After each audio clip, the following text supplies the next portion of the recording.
can see clearly now, the rain is gone. I can see all obstacles in my way. Gone are the dark clouds that had me blind. It's gonna be a bright, bright, bright, sunshiny day.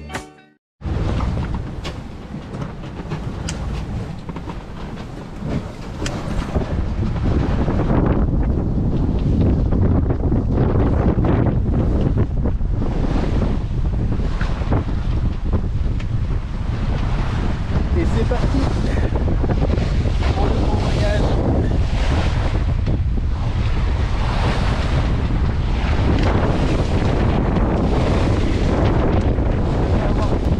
Ça passe bien.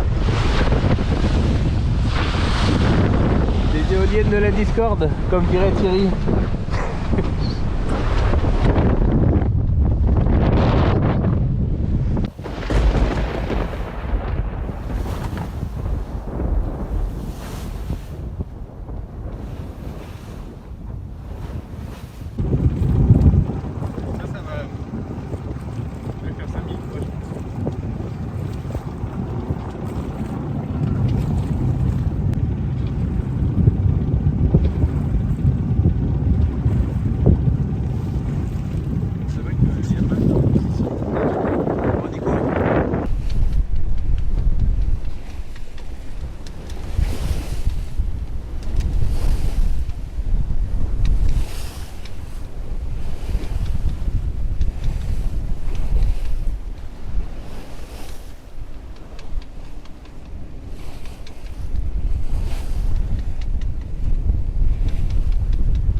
Début de la baie de Quiberon par là-bas.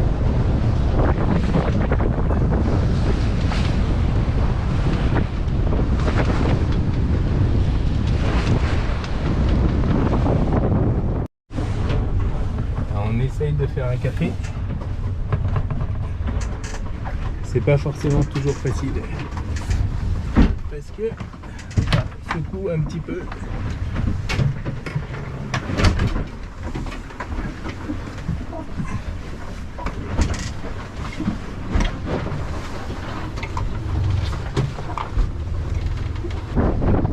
Et voilà, nickel. On avance bien, on se rapproche tranquillement de Wathéouedic. On se rapproche tranquillement de Wathéouedic qu'on voit par là-bas.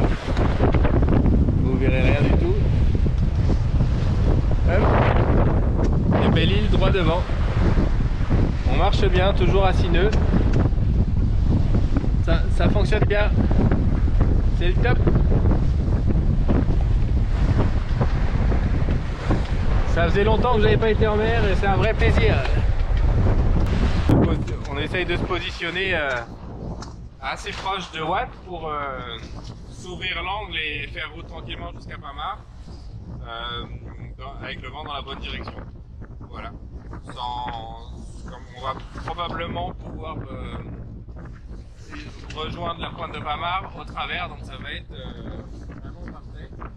Et après, ce sera une autre histoire parce qu'on l'aura face à nous dans le Ratsin et ça va être une autre histoire et sûrement une autre vidéo. Voilà.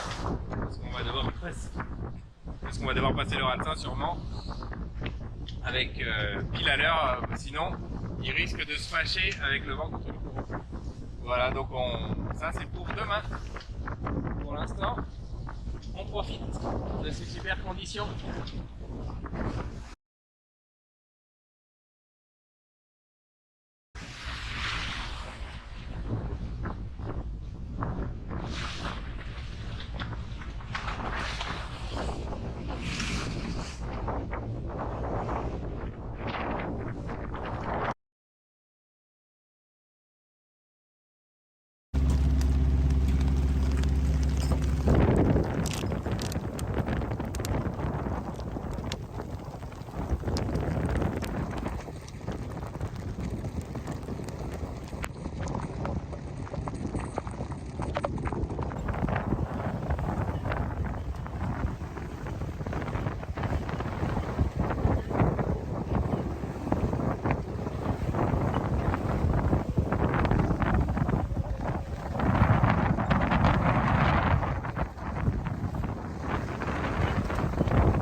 à donner la même surtout pour nous aider à tourner. C'est parfait.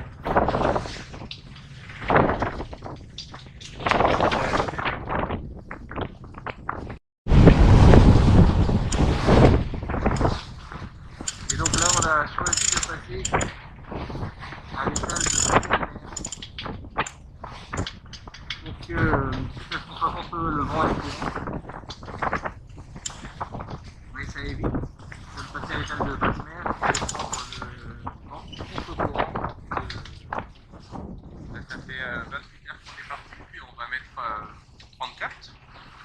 Et moi j'avais tablé entre 36 et 48 selon le passage du Ratsin, donc on est parfait hein, dans le timing. Donc c'est nickel. On a presque réussi à ramener Little Cat à la maison. Voilà. Mais les conditions étaient quand même parfaites. Honnêtement, c'était un super convoyage qui s'est passé super bien. Le bateau impeccable. Vous verrez ça plus en détail dans d'autres vidéos parce que vous n'avez pas fini de le voir celui-là. Et on a tout fait sur un bord au frais tout du long. Et le vent a bien voulu donner un petit peu à la pointe de Pamar pour nous permettre de remonter tranquillement vers le Ratsin toujours sous voile. On a fait un petit appui moteur pour être vraiment à l'heure au Ratsin parce que ça s'est joué à quelques minutes. En fait on a pu passer exactement à l'étal de pleine mer. Ce qui était bien parce que ça nous évitait de passer à l'étal de basse mer à 11 h et ce qui pouvait générer un fort vent contre-courant parce qu'il y a quand même de l'air. On est toujours à 12 ou 14 nœuds de vent donc, et dans le Rhin on avait plutôt 20 nœuds. Donc on s'est dit que si à 11 h ça risquait d'être joué. Comme on était pile poil dans le timing, on a réussi à passer un peu contre le courant et le vent, mais au final quand on était en début de marée descendante, ça s'est très bien passé. Voilà, donc du coup vraiment nickel, c'était la bonne option et on a eu de la chance parce que sur 100 000 on a réussi à partir de Paimboeuf avec le jus, ça on n'avait pas le choix et on a réussi à arriver pile poil à l'heure du Ratsin 100 000 plus tard, donc c'était quand même super cool quoi. Voilà, donc franchement pour l'instant un vrai régal. Et on a été accompagné toute la nuit par des dizaines et des dizaines de dauphins qui sont restés avec nous au moins 5 heures. Donc c'était vraiment parfait. Voilà. Ça s'est très bien passé, une superbe expérience avec un super équipier. Alors, si vous ne connaissez pas, il est sur YouTube aussi, Thierry de Pierrick 2. Et lui en fait il habite sur son bateau et son projet c'est de partir faire le tour du monde avec et il fait plein de convoyages comme ça pour se donner de l'expérience. Et il en a beaucoup et il s'en fait plein et du coup c'est ce qu'il a choisi de faire quoi, de multiplier les navigations et les sorties sur divers supports pour se permettre d'être le plus armé possible pour le tour du monde. Donc sa démarche elle est aussi très intéressante en tant que marin. Voilà. Sur ce les copains, salut tout le monde, j'espère que vous avoir fait j'espère avoir pu quand même vous faire partager le plus possible les images. J'espère avoir pu vous faire partager le plus possible ce convoyage et puis maintenant on est de retour à la maison et donc il y aura plein de vidéos à venir sur les petites bricoles que je fais, les petites bricoles que je fais sur le bateau, les sorties, on reprend les bonnes habitudes. Et il y aura des vidéos tout l'hiver parce que du coup le bateau il a été hiverné, il a été éterné en fait, il a été hiverné juin, juillet, août, mais du coup c'est parfait, l'anti-fouling est fait, donc à moi les navigations hivernales. Allez, salut tout le monde, à la prochaine.